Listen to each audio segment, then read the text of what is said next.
अरे भाई, ये दोनों मार्कर तो बिल्कुल एक ही जैसे नजर आ रहे हैं। एक ही आकृति है, एक दूसरे के ऊपर रख रहे हैं तो बिल्कुल छप जा रहे हैं। इसका मतलब ये क्या है? इसका मतलब ये है कि ये सर्वांगसम है।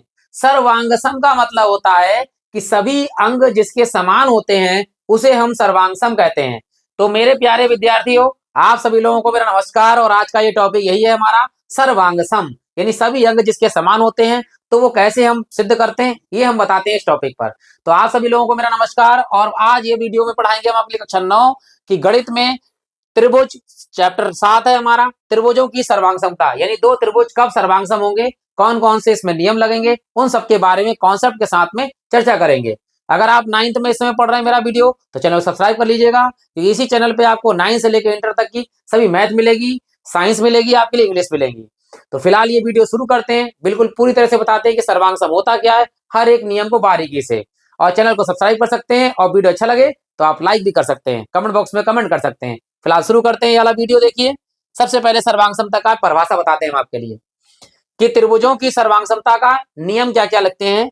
कि ऐसी दो आकृतियां जिनमें एक को दूसरे, ध्यान दीजिएगा, एक को दूसरी के ऊपर रखने पर वह दूसरी को पूर्णतः ढक ले, सर्व, देखो, सर्वसम, सर्वसम का मतलब सभी समान, सर्वसम कहलाती हैं। परंतु गणित की भाषा में ऐसी आकृतियों को सर्वांगसम आकृति कहते हैं। यानी ऐसी आकृति जो एक आकृति दूसरी आकृति को पूरी तरह से ढक ले। जैसे मान लीजिए हमने एक वृत्त बनाया इस तरह से, या एक हमने चतुर्भुज बनाया, एक हमने इसमें त्रिभुज बनाया, और दूसरी आकृति एक और इसी तरह रखें जो इसी को ढक ले। देखो मैं कलर चेंज कर लेता ताकि आपको पूरी तरह से क्लियर हो जाए। तो एक और आकृति रखी है इसमें जो इसी को पूरी तरह से ढक ले, यानी दो चूड़ियां आपस में एक दूसरे के ऊपर रख दी, एक काले रंग की मान लीजिए, एक लाल रंग की मान लीजिए, तो पूरी ढक दी। इसका मतलब ये दोनों की आकृतियां कैसी हैं? सर्वांगसम है, यानी सर्वसम कह सकते हैं, लेकिन गणित में से बोलेंगे हम सर्वांगसम आकृति। इसी प्रकार से एक हमने वर्ग लिया दूसरा वाला, एक के ऊपर दूसरा रख दिया, तो पूरी तरह से अगर ढक जाता है, ये पूरी तरह से ढक दीजिए इसको मान लीजिए, तो ये आकृतियां क्या है? सर्वांगसम आकृतियां कहलाती हैं। लेकिन हमें त्रिभुज का नियम पढ़ना है, तो त्रिभुज का नियम बताएंगे कि त्रिभुज की तीनों भुजाएं, सभी कोण आपस में बराबर हो जाते हैं, तो वो त्रिभुज कहलाता है सर्वांगसम। इसके कुछ नियम है, तो फिलहाल शुरू करते हैं। पहले एक चीज और बताते हैं, देखिए क्या इन्होंने लिखा हुआ है कि एक ही त्रिज्या के दो वृत्त परस्पर क्या होते हैं? सर्वांगसम होते हैं। सर्वांगसम का मतलब सभी समान होते हैं। मान लीजिए त्रिज्या हमारे पास 3 है, त्रिज्या कितनी है? मान लीजिए 3 सेंटीमीटर की एक त्रिज्या है। एक वृत्त हमने बनाया और दूसरा वृत्त फिर से बनाया हमने, जो क्या है? 3 सेंटीमीटर का ही है। कितने का है? 3 सेंटीमीटर का ही वृत्त है। ये भी 3 सेंटीमीटर की त्रिज्या है इसकी, r बराबर 3 सेंटीमीटर, और इसकी भी त्रिज्या जो है यहाँ पर कितनी है? r बराबर 3 सेंटीमीटर। तो ये दोनों वृत्त आपस में कैसे होंगे? सर्वांगसम होंगे। सर्वसम कह सकते हैं, लेकिन गणित में से सर्वांगसम आकृति कहते हैं। इसी प्रकार मान लीजिए एक वर्ग हो जाए, तो वर्ग की भुजा मान ली 5 सेंटीमीटर है।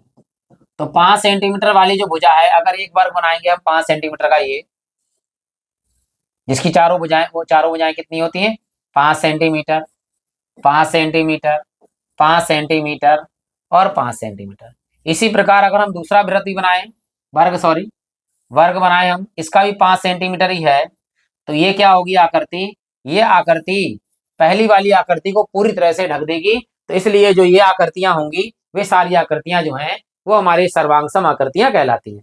अब त्रिभुज के नियम होते हैं कि तीनों भुजाएं बराबर हो जाएं, तीनों कोण बराबर हो जाएं, या दो कोण दो भुजाएं हो जाए, एक भुजा हो जाए, या एक भुजा दो कोण हो जाए। तो याद रखना, सर्वांगसम में तीनों कोण बराबर होते हैं, ये तो मानेंगे तीनों भुजाएं बराबर होती हैं, लेकिन सिद्ध करने की प्रोबेबिलिटी क्या होती है? क्या तीनों कोण बराबर अगर हो जाए तो सर्वांगसम हो सकते हैं?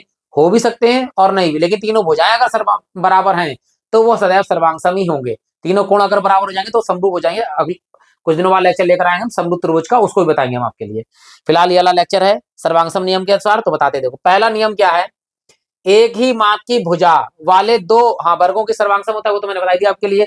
5 सेंटीमीटर या 6 सेंटीमीटर तो मैंने अलग से बना दिया था पीडीएफ, लेकिन उसमें हमने बना दिया है। तो याद रखना, अगर वर्ग की भुजाएं समान है तो वो सर्वांगसम आकृति कहलाती है। अब नियम है, देखिए पहला नियम हमारा एस एस एस। एस का मतलब होता है साइड साइड साइड, हिंदी में बोलते हैं इसे भुजा भुजा भुजा, सर्वांगसमता का नियम।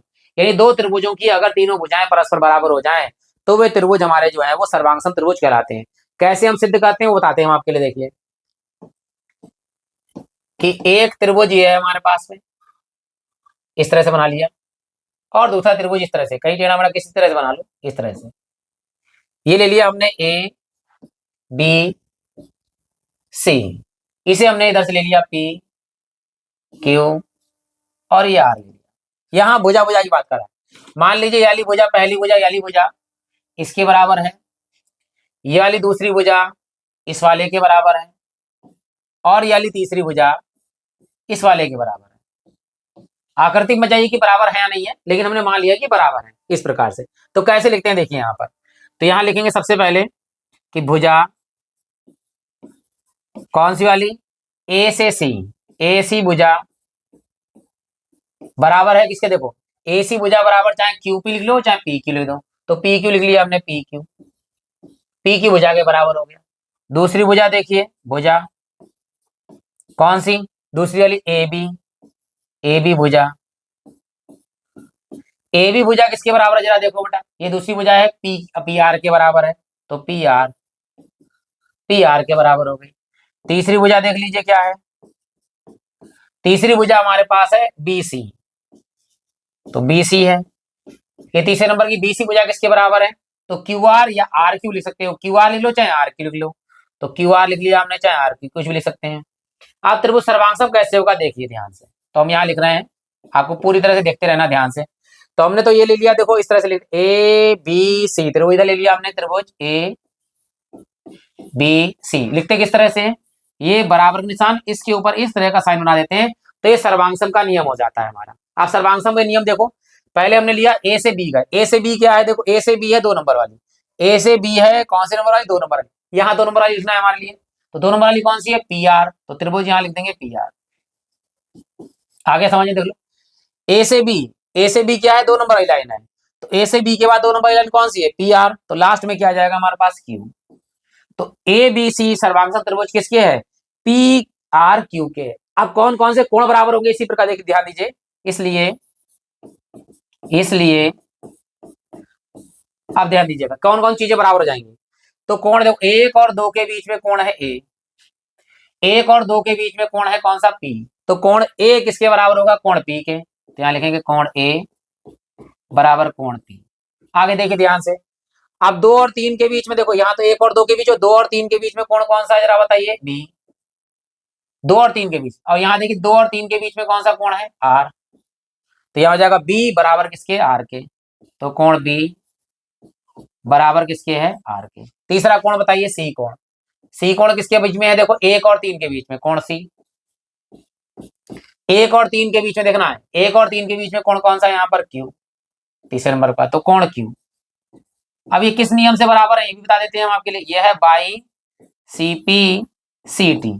अब सीपी सीटी होता क्या है, corresponding parts of congruent triangle, अर्थात सर्वांगसम त्रिभुज के नियम से, सर्वांगसम त्रिभुज के नियम के बाद में अगर तीनों भुजाएं बराबर हो जाती है, इसका मतलब उनके अर्थात तीनों कोण भी परस्पर बराबर होंगे।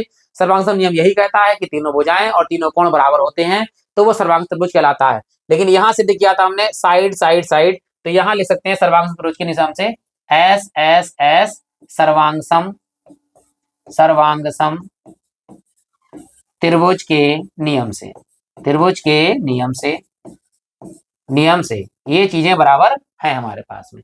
तो क्लियर हो गया होगा, आप देख लीजिए यहाँ पर ए के साथ कौन सा लिखा है पी, बी के साथ कौन सा लिखा है देखिए आर, और सी के साथ कौन सा लिखा है क्यू, तो यहाँ पर ही पता चला ए के बाद पी, बी के बाद आर और सी के साथ में क्यू। इसी प्रकार से हम सिद्ध कर सकते हैं आराम से। आप बढ़ते हैं देखिए अगले कॉन्सेप्ट की ओर, जो दूसरा नियम है हमारे पास। देखिए दूसरा नियम क्या कह रहा है, दूसरा नियम है एस ए एस, एस का मतलब साइड एंगल साइड, यानी भुजा कोण भुजा, इसको कभी कभी ए एस एस भी लिख सकते हैं, ध्यान दीजिएगा, तो इस तरह से भी लिख सकते हैं ए एस एस या एस एस ए, यानी 2 भुजाएं और एक कोण। पिछले वाले में क्या था, तीनों भुजाएं बराबर हैं, यहाँ पर कोई 2 भुजा बराबर हो और उनके बीच का अगर कोण बराबर हो जाता है तो त्रिभुज जो है वो सर्वांगसम त्रिभुज कहलाता है। देखिए ध्यान से कैसे करते हैं हम पूरा, हमने लिया कोई त्रिभुज लिया, इस तरह से बना लिया हमने, एक त्रिभुज और ले लिया यहाँ पर हमने, इस बार त्रिभुज में M N, M N O, यहाँ ले लिया हमने पी क्यू आर, यहाँ दो भुजा की बात कही है, उनके बीच का कोण हो जाए। तो कोई सी भुजा देखिए, हमने ये वाली भुजा और ये वाली भुजा ले ली और इन्हीं के बीच का ये वाला कोण ले लिया। ठीक है, दो भुजाएं हो गई और एक क्या हो गया, कोण इन्हीं दोनों का बीच का। अब यहाँ पर हमने मान लिया ये वाली भुजा और ये वाली भुजा ले ली और इनके बीच का ये वाला कोण ले लिया। तो ये नंबर एक वाली भुजा इसके बराबर है, नंबर दो की भुजा बराबर हो गई और ये वाला कोण बराबर हो गया। यानी दो भुजाएं यहाँ पे ले ली, दो भुजाएं, एक भुजा इसके बराबर, दो भुजा इनके बीच का कोण अगर बराबर हो जाता है तो ये कहलाता है भुजा कोण भुजा, साइड एंगल साइड। चलिए लिखते हैं, कैसे लिखेंगे देखो। सबसे पहले लिखते हैं भुजा, कौन सी भुजा बराबर है, देखो यहाँ पर N N M, N M या एम एन कह सकते हो, एन एम ले लो, एन एम। ये वाली भुजा इधर किसके बराबर है, देखो पी आर ले लो चाहे क्यू, आर क्यू ले लो, आर पी ले लो, आर पी, आर पी भुजा हो गया हमारे पास आर पी, ये बराबर हो गई। अब कोण ले लीजिए, कोण कौन सा है जरा देखो, कोण है हमारा एन, यहाँ कोण कौन सा देखिए आर, तो कोण यहाँ पर है आर। इसी के बाद भुजा है हमारे पास में क्या, इस तरह निशान भी लगा सकते हैं और कोण लिख भी सकते हैं इस तरह से, ठीक है, ताकि आपको और अच्छे से लगे कोण। अब भुजा कौन सी है, देखो यहाँ पर लिख सकते हैं एन ओ या ओ एन, एन ए लिख दीजिए, एन ओ। इधर कौन सी भुजा देखिए यहाँ पर आर क्यू, आर क्यू। आप तीनों चीजें बराबर होगी तो यहाँ लिख सकते हैं, देखो त्रिभुज कैसे, ध्यान दीजिएगा, अब यहाँ पे ये चीज नजर आनी है कि लिखना क्या है हमारे पास। सॉरी, अरे सॉरी सॉरी सॉरी। आप देखिए यहाँ पर एम एन ओ ले रहे हैं, तो पहली भुजा फिर दूसरी भुजा फिर जो नहीं बराबर है वो देखो एम एन ओ, तो त्रिभुज हमारे पास एम एन ओ सर्वांगसम त्रिभुज है एम एन ओ।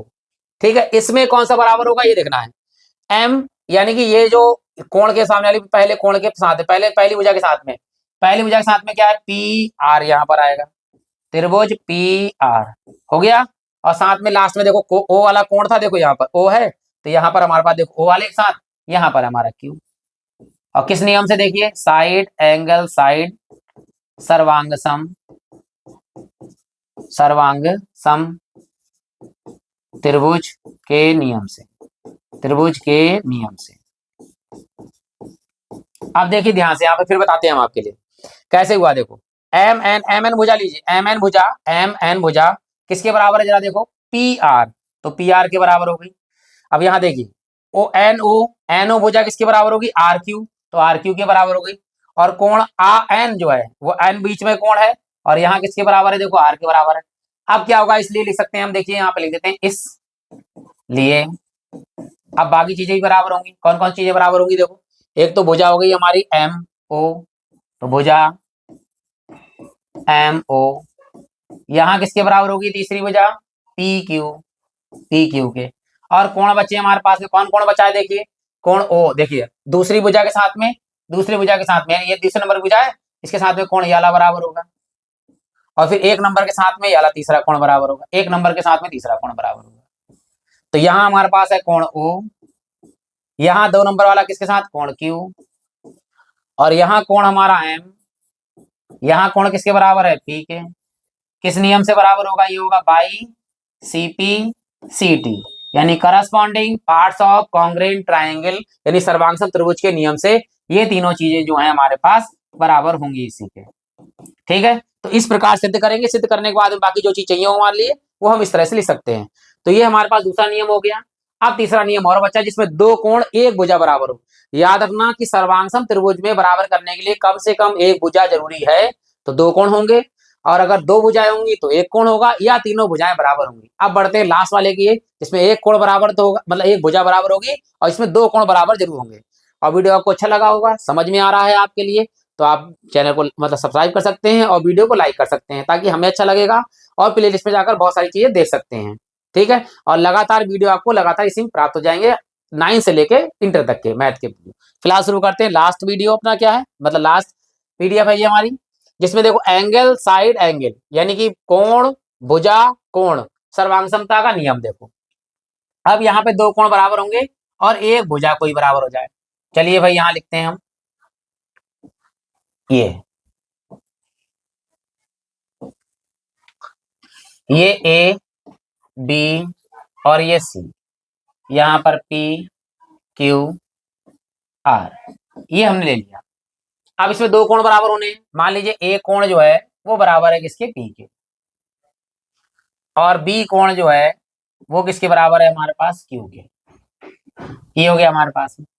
अब इस कोण के सामने या चाहे इस कोण के सामने वाली या तीसरी याली भुजा, किसी कोई भुजा बराबर कर ली, तो हमने याली भुजा जो है एक बराबर कर ली याली भुजा, तो याली भुजा हमारी जो है इसके बराबर हो गई। तो त्रिभुज क्या कहलाएगा हमारा, ये कहलाएगा सर्वांगसम। कैसे देखो यहाँ लिखते हैं, देखो पहले कोण है तो कोण लिख लीजिए, पहले दो कोण है ना इसलिए, तो पहले लिखेंगे कोण ए किसके बराबर है, देखो बेटा कोण पी के। अब भुजा ले लीजिए ताकि कोण भुजा कोण आ जाएगा, तो भुजा ले लीजिए। कौन सी भुजा है यहाँ पर, बीसी। देखो दो कोण के साथ है, दो कोण के साथ भुजा कौन सी है, क्यू आर। अब तीसरा कोण है हमारे पास, कौन सा कोण है, दूसरे नंबर पे बी वाला। यहाँ दूसरे नंबर पे कौन सा कोण है, क्यू वाला। तो देखो कोण भुजा कोण, तो अब यहाँ पे लिख सकते हैं त्रिभुज कौन कौन सा, देखिए अतः कोण, तो ये त्रिभुज है ए, हमने लिया बी और सी। सर्वांग समय किसके, देखो पहले एक कोण किसके बराबर है, पी के, तो पी लिख दीजिए यहाँ पर। फिर देखो बी बी बी कोण बी के बराबर है, तो यहाँ पे बी क्यू लिख दिए, पी क्यू आर। ये सिंपल वाला ले लिया था हमने। सॉरी, यहाँ लिखेंगे एंगल साइड एंगल सर्वांगसम, सर्वांगसम त्रिभुज के नियम से, त्रिभुज के नियम से, नियम से। तो ये हमारा सिद्ध हो गया कि ये त्रिभुज जो है जिनके दो भुजा, दो कोण और एक भुजा बराबर होते हैं, सर्वांगसम कहलाते हैं। अब क्या होगा, बाकी से ये भी पिछले सवाल की तरह बराबर होंगे। कैसा कोण, देखो एक के साथ है तो ये वाला जो कोण होगा सी वाला, ये तीसरे वाले कोण के बराबर होगा। वैसे तो हम जानते हैं कि जब त्रिभुज के दो कोण बराबर हो जाएं तो तीसरा कोण अपने आप बराबर हो जाता है, तो ये अपने आप बराबर है, लेकिन हमें भुजा चाहिए थी सर्वांगसम के लिए, तो ये भुजा हमने इसमें बराबर कर ली, तो ये वाली भुजा हो गई बराबर।